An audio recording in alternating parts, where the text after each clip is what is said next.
All right, another edition of Riding Home. Kirby and the Dogs getting ready for another season here, Ryan, and a lot of injuries. Let's start there, I guess. A lot of injuries, but not besides Robinson. Nobody's out for this season, so that's where they're at. Yeah, and the only one that seems like it would be out more than past a couple weeks was Lawson Lucky. So he did get a tightrope surgery, I think, for his ankle. But I thought, as far as injuries go today, Kirby seemed to be in good spirits with where a lot of the players are at. Obviously, the running back room you mentioned, Robinson out for the season. He touched on Milton today and Edwards. It sounds, just based off what he was saying, it sounds like Edwards is closer to playing than Milton is. MCL injury, but that both of them would be practicing this week. And he said that Milton probably feels around that 80 to 90% range. So sounds like they're practicing. Will we see Milton against UT Martin? I don't know. And Kirby doesn't know the answer. Or maybe he does, but doesn't seem to know. Isn't giving those answers to us today. But he seemed pretty confident. Lad McConkey, a guy that neither of us saw at practice during the open period last Wednesday. We weren't sure exactly what was going on there. He said it was a back thing that he's dealt with in the past. It's nothing serious, that he'll be practicing again today.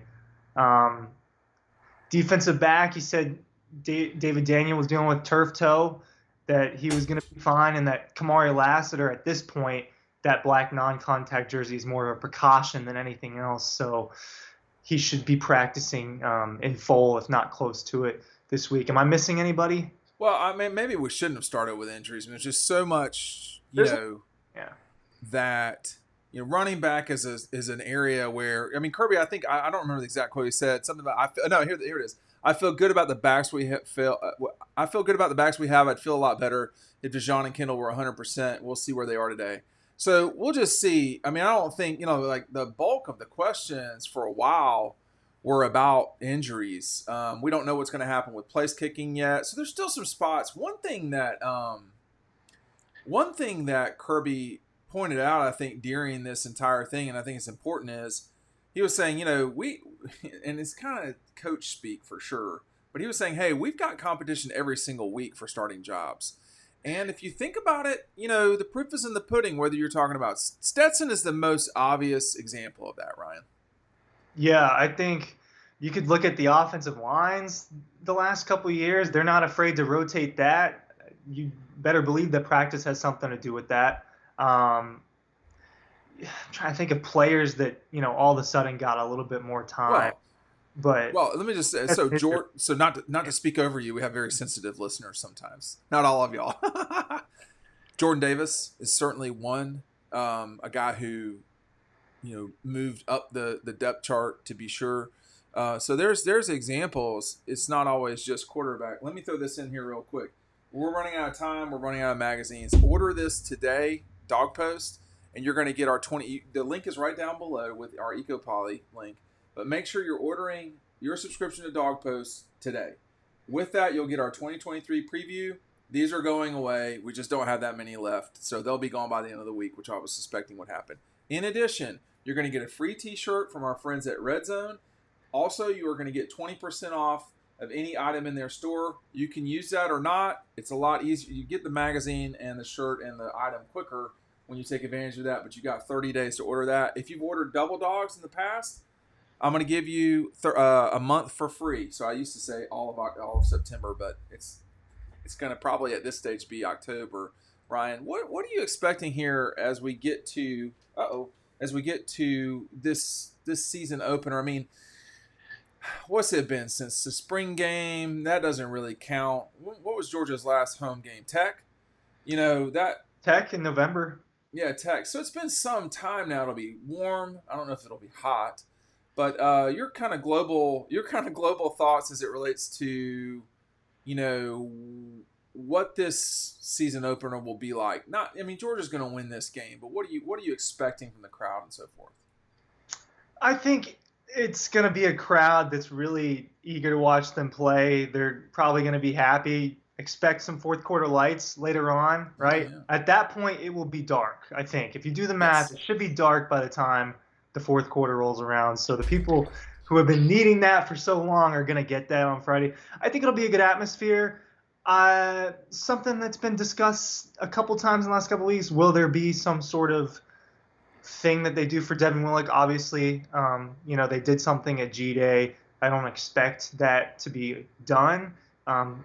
Cedric Van Pram was asked about that this week. Someone else was asked about that a week or so ago. So possibly you'll see something like that on this week, maybe later in the season. But I'm ready to get back into that stadium, man, and get back into this thing. I think that the players are ready. Kirby just wants to see them play. He seems ready to get after it too. Brock Bowers said it's like the same feeling as last year. We're excited to go out there and hit somebody else and play somebody other than our defense. I bet that is completely true. He said, I'm sure the defense feels the same way about our offense. We're excited to get the season going against whoever it is they can line up. They can line the ball up in the middle of the street, and we will be ready to play. I don't know about the middle of the street, but if you want EkoPoly in your backyard, your river house, your beach house, whatever, this is what it looks like. This is one of their models. This is the most comfortable for me in the office. But these are very well-made, Georgia-made products that you can get a hold of. I've been talking about this a lot here lately, Ryan. The UAV inhibitors, they create a 20-year warranty for this product. So this red on this product is not going to fade. But again, it's made by folks in Dodge County. These are Georgia-made products. These are your fellow Georgians making a very nice product. We're not going to pitch something to y'all that we don't believe in. And Ryan and I both used these for a while now, and we're impressed. So take a look at it. The link's down below. We're going to have some offers for y'all coming up, but check it out already with our friends from EkoPoly. Tyke Smith was there today. He was talking about the standard of the defense. He said, I was able to participate in the last two defenses just knowing the standard and what it took to do what we did then. Can this defense continue to do what's been going on at Georgia? I mean, I think the least impressive defense was the 2020 defense, but 19, 21, 22, these were completely dominant defenses. And the defense in 2020, outside of the Alabama and Florida game that year, was very good as well, quite frankly. Yeah, I think it should be somewhat of a seamless transition, right? You might get some bumps on the road, but these are really good players again. We're talking about Tyke Smith is going to find his way on the field this year. Former All-American at this point. They've got older players on the defense. They've got a good mixture of age groups on the defense, but they've experienced. I think what's important and something that Kirby talked about a lot today, and it's the same thing here, is like these teams don't inherit from the past teams. They don't. He wants to look at them all, and because they are as individual teams. So who is this defense going to be? He's definitely drilled that message into these players. Cedric Van Pran, you could tell, gets it with how, this is talking about it as a different group and not one of these last two championship teams. But Tyke Smith, a guy that has been a part of that, hasn't been on the field a lot, and now he'll get his turn to be on the field. Look, I think that you do inherit some. I know that I'm not a Georgia football coach, but I think you do inherit that when you have this, almost the same staff. The message is, similar, if not the same. You got players that did experience the last couple of years. So they've got that to continue on this year. They've got the talent. We know that linebacker room is really good. I think that defensive line room might be better than what was discussed. I think it'll be a really, really good defense again. It should be the best in the country. One thing Kirby was talking about today, too, was he started talking about his staff because Chip was asking him about yeah, you know where I'm going with this. Yeah. Chip was, and this is something I think about a lot with Kirby, or talk with y'all privately about, is I get worried about stress for him. He has still a young family. They're not as young as they used to be, unfortunately for all of us. But his children are growing up. His wife and him are getting older. And he was talking about how his staff allows him to do a lot of things. He feels like he's a better parent, a better husband than he was a few years ago. And he said, and I think this is true, that his staff allows him some flexibility on all those things. I think for Kirby, the resistance, it's got to be difficult to not want to do every single thing in the program. I mean, I understand that from just Dogpost. Nevertheless, $180 million organization like Georgia, it's you do want to do every single thing. That is really the worst way to run an organization or run a business. Is to say, oh well, let me do every single thing this week. Then you're not really being your best. I think that he's got this staff in place. This is my opinion. Allows him not just to be a better, that's his personal life, and I hope that is good. But what I would say is, for what we see, it gives him the ability to think. Ryan, this guy is very intelligent. It gives him the ability to think. It gives him the ability to, scheme, if you want to call it that. It gives him the ability to execute on things that maybe let him connect, which is a word they use a lot at Georgia, with other players, other people, and maybe make his job, more effective and efficient by having such a good staff that he can trust. Yeah, compare it to, look, I'll make a football comparison for it. Think about it as a running back by committee, right? Look at how fresh Dejan Edwards is when he comes in at the end of those games the last couple of years. He'll have a bigger role now, but he comes in fresh because he doesn't have to do all the work by himself. Kirby Smart, because he's got a staff that he's trusted, a staff that has been around. A lot of these coaches, it's not just their first year or second year at Georgia, right? They've been around for at least a few years. When you can delegate and you have other coaches that get the message and can send the message, that makes his life easier as a human, as a coach. You're not as tired because you can think more clearly. Stress. It translates to all sorts of things. I think you can think about it as a committee backfield is one way to put it, though, if you want to keep it football terms. Yeah, I mean, he is responsible. There's probably Nick is more thought of immediately when you think about college football right now than Kirby, but then it will probably go straight to Kirby. Some people may immediately think of Kirby over Nick. I'm not sure that that's really reality. So in a way, he's carrying the banner for the sport too. So he needs time for himself to think, to take care of himself mentally, physically. He needs to be able to spend time with his children, because if he's not, and his wife, and if he's not able to do that, that will all ball up, and that will become a very stressful situation for him. He's got a lot on his plate to begin with. That you can tell he loves this staff. I don't. It's not the most talented staff that he's had. I think that was a couple of years ago, but it's not without talent either. And he can trust Dan Lanning, Mike, certainly Del McGee, Will Muschamp. I mean, Mike has been a head coach. Will has been a head coach. Todd Monken was a head coach.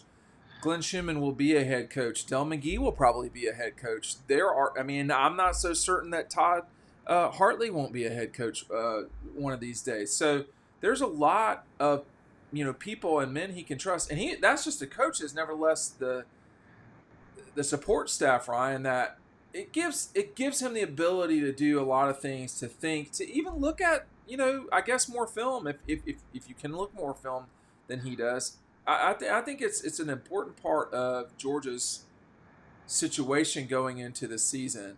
Let's talk about Carson Beck just briefly. He also talked about Carson today. I want to get the exact quote. I should write these ahead of time, but I don't. He said, Carson understands fronts, coverages, and pressures. He can identify protections. He can point runs. He can do a lot of different things. He understands it. He gets it. He's had a ton of reps. Carson Beck is about as ready to step into the position as starting a quarterback as anybody that I've seen lately. Yeah, the confidence seems to be pretty high. That exact message was echoed by Kirby from Cedric Van Pran. I think Cedric Van Pran came in first. The confidence is high. There's a reason why we all assumed that he was the starting quarterback this entire time. It wasn't for no reason. It was because of how it is. I mean, he's been around longer. He's had tons of reps. He's been on the field, and he's gotten to learn behind a lot of guys that have experienced a lot of things, and being behind Stetson. I think he talked about some of the stuff he learned from Stetson and something that's going to be really important for. I think it's important in a lot of things, but for a quarterback, something that maybe at the beginning didn't seem like a strength for Stetson, but it always was, is this the next play mentality. When Stetson Bennett throws an interception, he's not sulking about it on the sideline. He's over there shaking his head, getting ready to get back on the field, right? I mean, he's ready to get after it. If he can take away things like that from the players that he's been able to sit behind and players he's been able to learn and put it together, we know that he's got a talented arm. We know that he can play the quarterback position. It's the extra stuff on top when he's actually out there and can put it all together, I think, is what will make him not just a good quarterback, but possibly elite. I don't think it's out of the question that at the end of the day, Carson Beck ends the season as one of the elite quarterbacks in college football. Now, if I were saying, if someone, excuse me, I'm not even on the screen right now. I'm voicing over for you. If I know that because of the situation. If other people were to say that about someone else at a different school, then that would be harder for me to understand because I don't cover that school. I don't know that situation very well. I understand and know the situation with Carson Beck. I mean, I've seen it. I've seen it for some time. I've interviewed him one-on-one. There's a lot of stuff with Carson that, if you want him to jump up and down and scream, that's not who he is, and that's not who he's been. So he's going to be very calm, very deliberative. He's a very good, physically gifted quarterback. What we will not know, and we've said this for months, we will not know what it's like when things get challenging for him. I've watched Dylan Raiola. I have 2 weeks in a row watched things get challenging for him and Buford. And it's not dissimilar from the way Carson Beck is. He is not freaking out. He is not, panicking or anything like that. He's very deliberative, very calm. But I think that, that someone has not heard of Carson Beck does not mean that he's not quite good. And we're going to see week one. Week one will tell us a lot, Ryan. In my opinion. Now, you know how I am. It's not who you play, it's how you play. So we'll see how well they play. What are you expecting? I know we got a long way to go. Go ahead. I didn't mean to cut you off, but they could win by 40 points, and we could walk away from this being like, Well, that's kind of the way I was with SC. Let's just quickly talk about this weekend while we're on here. Go ahead, because otherwise we're not going to talk about it at all. I mean, I thought SC is really good, but man, the defense didn't look great. 28 points. That's a lot. Am I wrong? It's not. I thought, Caleb Williams was Caleb Williams. He looked good. I think he'll continue to look that way. They definitely have weapons. I really like that freshman. One? Good. One, yeah. Yeah, he's good. That guy can play. But see, the thing is, I was frustrated watching that because I think they're a playoff team. I think they're going to be in the playoff. My opinion can change on that, but that was kind of my preseason opinion, and that did not look like a playoff team to me. But it's early. It's early. I want to make sure I understand what you're saying without cutting you off. Which is that you came into the season thinking SC, they are a playoff team, and you watched Saturday and you're like, whoa, I don't know as much. Man, you can't be letting up 28 point or whatever. Was it 28? So the biggest, it was 28, and it could have very well been 35. My issue more than anything with SC was they're giving up 7 yards per rush attempt. They gave up 200 yards on 27 attempts. Now, they actually gave up 232. There was 34 yards in negative plays. So that's really problematic. The end of the season is where it gets really hard for USC. I think you got to deal with Oregon, Washington. I think Utah's thrown in there. And if you're making the Pac-12 championship, then you got to play one of those teams again. It's going to be really hard for USC to make it. Probably harder than I initially thought. But if the defense is not there, I don't know if the defense is there right now, Ryan. I mean, I think the big thing to me as I relax in this EkoPoly chair is, man, you're giving up 200 yards to San Jose State, who has a really good quarterback who scrambles. Well, so does everybody else. like Yeah, out there. so does Bo Nix. So does Michael Penix Jr. Like, Thank you. So the quarterback at UW, the quarterback at Oregon. We're going to see what happens at Utah, but their quarterback is very good. Everybody out there has good quarterbacks. Most of them are it's probably mobile. the best quarterback league this year. I don't think you could kind of Yes, this that. league. I mean, could the SEC be that way? I mean, Georgia and LSU, South Carolina. I mean, we're gonna have to see with Alabama, but You'll I have to think see with guys like Devin Leary, how do they translate to the SEC? I gotta wait and see for some of those guys. But sure, and at Tennessee too. I shouldn't mention it. Should not leave them out. But Notre Dame, to me, Notre Dame looked the best. I'm not beating the drum for Notre Dame. I'm just saying they looked the best. yeah, you got a quarterback that's played college football for a long time. All right, we're familiar with those kind of guys. Sam Hartman's one of them. He's good. He looked good. I like year two coaches that I think are good coach. I think Marcus Freeman can have a jump. It's part of why I felt confident and still do with Lincoln Riley and USC. But we don't know how good Navy is. Would they throw the ball twice? Right, that's not a normal team that you're playing. So I do think it's hard to evaluate that. But 42-3 is 42-3. Right. Yeah, I mean, I thought they looked good. I mean, but I mean, listen, they've got Ohio State, USC, and Clemson. I think, and I want to watch Ohio State. I think Ohio State is out of their orbit. I do not think SC and Clemson are, even though that Clemson game's on the road.